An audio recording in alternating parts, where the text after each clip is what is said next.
Good afternoon, everybody. This is Rebecca. I wanted to show you how to make pixel art and pixel animations in Paint.net. I know what you're wondering, why are we using Paint.net when we can use a bunch of other programs that you can buy, they're more professional, they have more features, but fortunately Paint.net is free for those with low funds, and it's really simple, easy to use, easy to learn.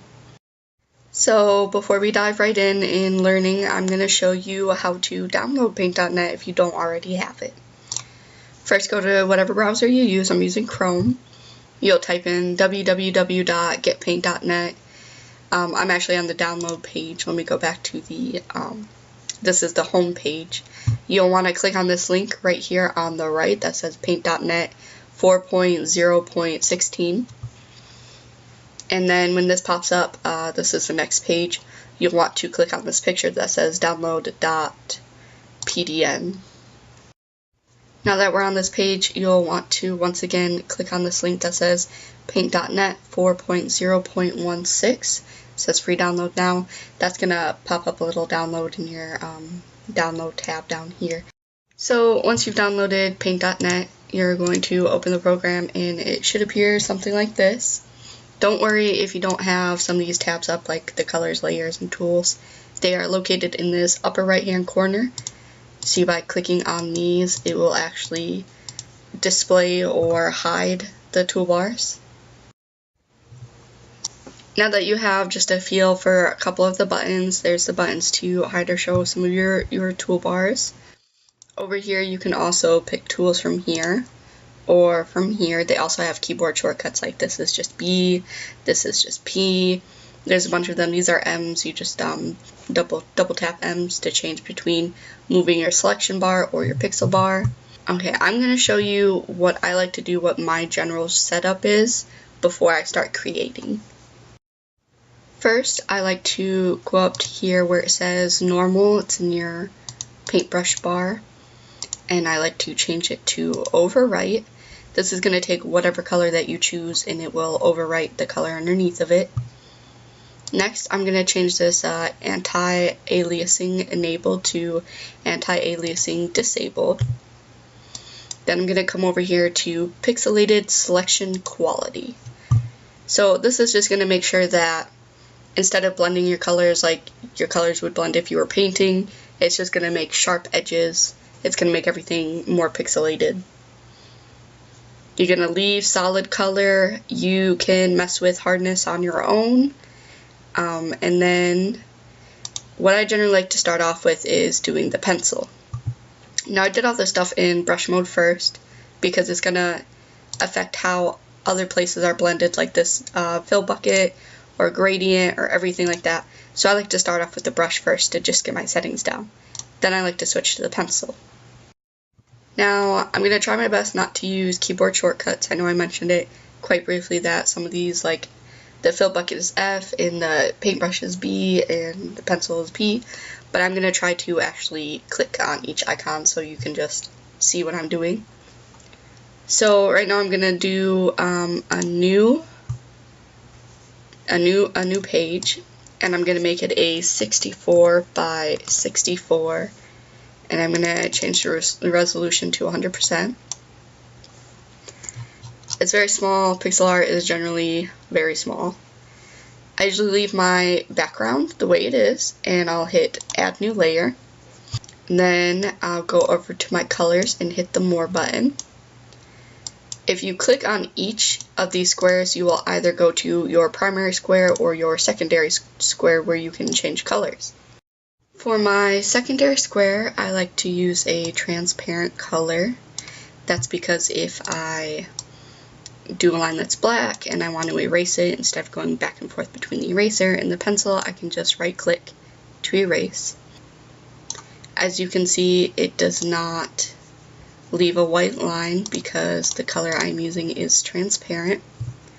You might be wondering how that's possible. But as we went back to the brush, this overwrite option, that's what makes it possible. Like I said, you can have a black line, but if you choose overwrite, whatever color you choose will overwrite the one underneath it. So in this case, the transparency overwrites the black line. I'm just going to do a simple bunny. The way I like to design my characters is I use a lot of layers, usually by body part. So I'm just going to make the head first. And you can use, there's a circle option, you know, I should probably use that. You got your circle down here, it does different things, here's the different shapes that it does. I usually use either the triangle, the square, or the circle. You have different options where you can draw the outline, just the fill, or the outline with the fill, and that goes back to your colors over here. So if I did an outline with the fill, it would just be a black outline with the transparency fill. So we're just gonna, you know, do a regular outline and make a circle. It doesn't really matter if you want to make a bunny or if you want to make your own design. When I teach you how to animate it, you're going to be able to animate your own design how you want. So I'm going to draw the ears.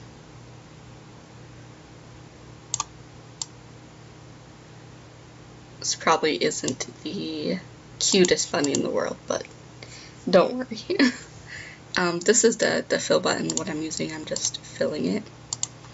And again, I'm right clicking where I need to make some changes. I'll shorten up this ear to match the other ear. And then you can add like happy eyeballs. I do undo there. And a nose. And then I want to add another layer for the body.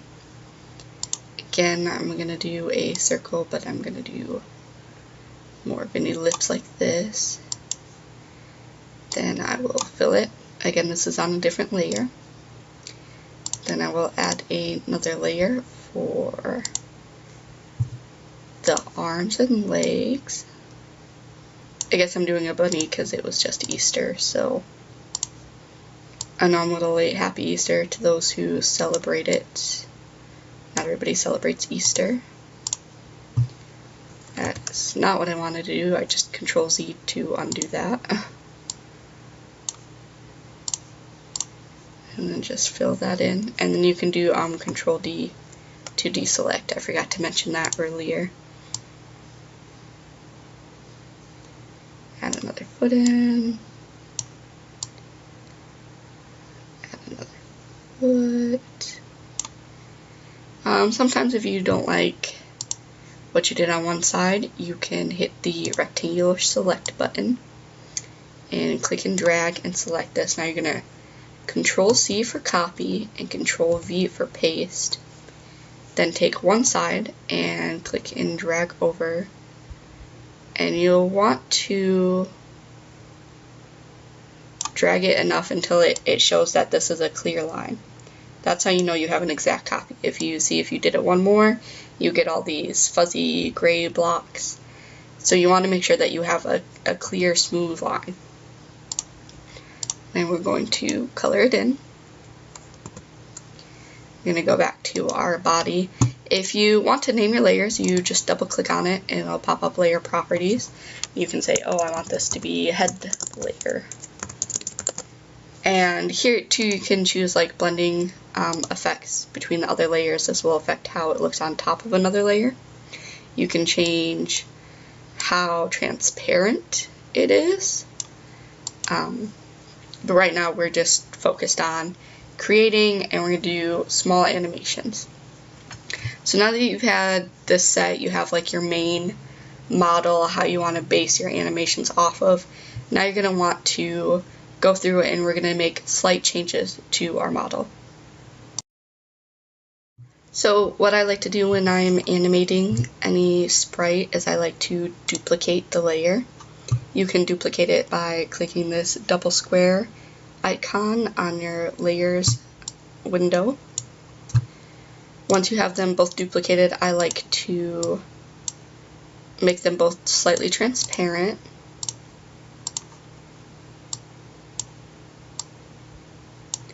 So over top of each other you have this kind of, dark layer, but then when you say you want to animate it slightly, I will just select, again, here's the select button, you can press S as a keyboard shortcut, and then you're going to want to move it. Now you can press M on your keyboard or just this blue button.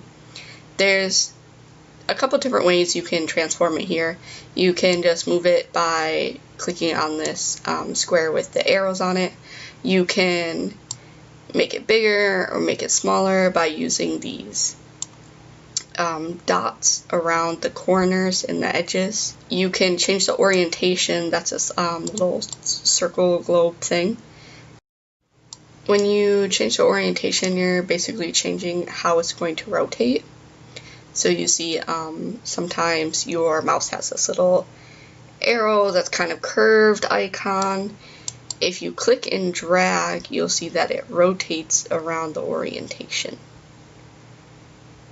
So you can see it's kind of a little bit messed up here. What we're going to do is we're just going to undo until we get the orientation back into the center. So now what I like to do is I like to move my pixels just slightly. You can move them over 1 or 2 pixels depending on how fast you want your animation to look or how smooth you want your animation to look. So I'm just going to move my ear down a little bit like that. And then same with this ear, except I'm going to move this ear up a little bit. So he's going to have like flip-floppy ears. Now you can see that the different shading is because the layers are transparent. So if you click, there's a little check mark, you can undo so you don't have to see this layer, and you can just see your new animated layer. You can see that there are a lot of little holes in the head now. Just go back and fill those back in. And you can check to see if the bottom layer is filled in correctly with the top layer. So that is how you just do small animations, or how I do them.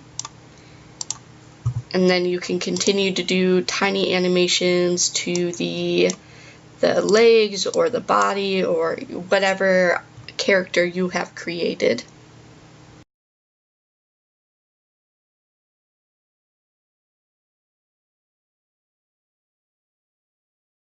So I quickly went through and just made a couple animations to the arms and the legs.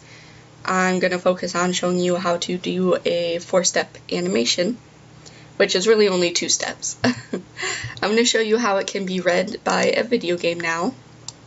We are going to create a sprite sheet. So first what you're going to want to do is, when we started off this tutorial, I told you to make a 64 by 64. So what we're going to do is we're going to times 64 by 4. And that's going to be our width. Our height is going to remain a 64. So 64 times 64 is 256, and that's going to be our width. Remember to change this to a 100 resolution and click OK. So now you're going to have this rectangle. And what I like to do is I will again create another layer. And with your rectangle select tool, which is the S key on the keyboard, you are going to click and drag until you reach a 64 by 64 area. Now you can't see it on my screen, but it's going to show you on the bottom left of your Paint.net program. It's going to say your bounding rectangle size, and it should say 64 by 64. If it doesn't, then continue to move your rectangle until it does say 64 by 64. Now we're going to hit the backspace, which will fill it with our primary color. Then we're going to copy and paste. We're going to move it over until it lines up with the first square. We're going to change our primary color. You gotta click on it first if it's not selected already. And again, hit backspace. Now I'm going to hit this magic wand button. With the magic wand button, I'm going to click the black, which will select all of it. Then I'm going to control click the purple pink, which will select that too. I'm going to control C to copy and control V to paste. And I'm going to line it up again with the other 2 squares. Now we're going to put this layer as a transparent layer, and we are going to delete this background and add a new background. So you're probably wondering, okay, why do we do this? Well, for one, it just helps to visualize and make sure that your pixels are in the correct place. Sometimes people can, say they make a little picture here, and then they copy and paste it, but it ends up over here, and they're like, whoa, why isn't my animation right? So to make sure everything is centered, these squares right here are for visuals. So on your second layer over here, we're going to call it the animation layer. So I'll just put Annie. And this will be the visual. We are going to take our first head and select. When you select, press the S key and select all of it. Or what you can do is, if you press the blue square, you can just click on the picture and it'll select the entire thing. Get a Control C, come over here and make a layer for your head. You're going to do the same thing for the next base layer, which will be your body layer. Control C, make another layer, or Control V. You are going to come over here again and grab your feet and your arms, Control C, and Control V. So what you're going to do with all these layers is we're going to merge the layer down so we have a complete picture. And this is going to be the first part of the animation that your game will read. This is your 0, your stationary, your beginning, everything that's going to start this sequence.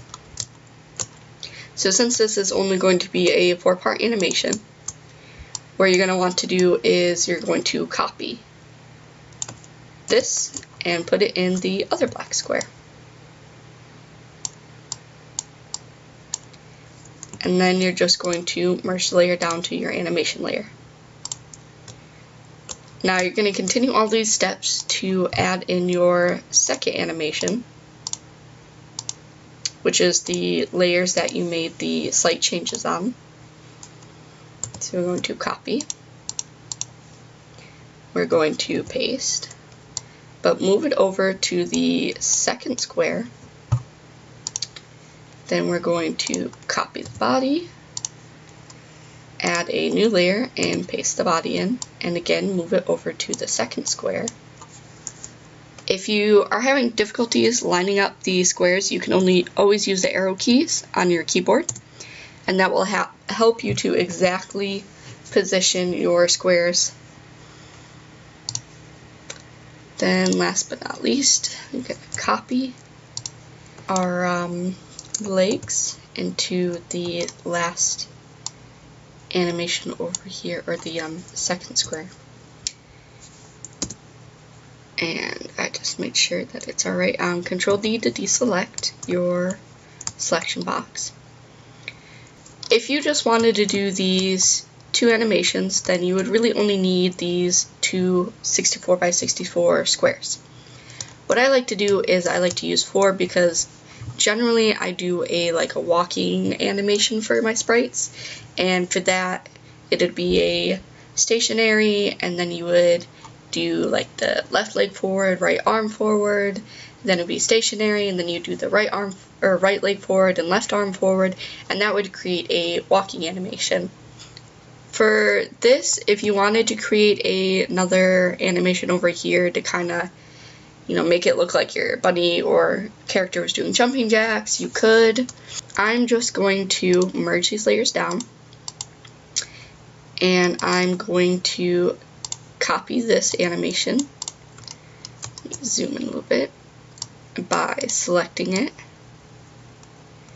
and Control C to copy and Control V to paste, and bringing it over here into the last square. Now the last thing I'm going to show you is that I'm going to put this into a program to kind of show you the animation, If you don't have a program that you've bought or downloaded, you could always use something like PowerPoint and just put the images into an individual slide and hit play. I like to use the Game Character Hub program. I got it through Steam. It was a little difficult for me to learn at first. I still don't know pretty much anything about it, but I do know how to put my sprites in there and test my animations. But this video isn't going to cover how to do all that, but I'm just going to do it on my own and then show you in this video what the animation looks like. Don't forget when you are saving your project that you don't want to save it with this visual background. You can either make a more solid background or just delete it and it'll leave a transparent background. Then you'll, of course, to file, save as, and then save it as whatever you want to save as. It's going to pop up this save configuration, and you just hit OK. So here's a little bunny guy, and he's just saying, hip hip hooray, we did an animation. But that's how it's going to look like when, if you're creating a video game, that's how the code is going to read it. It's going to take and read square by square by square in a cycle. So I hope you enjoyed this video, and I hope you learned a little bit about how to create pixels and animation and sprite sheets in Paint.net. Have a great day.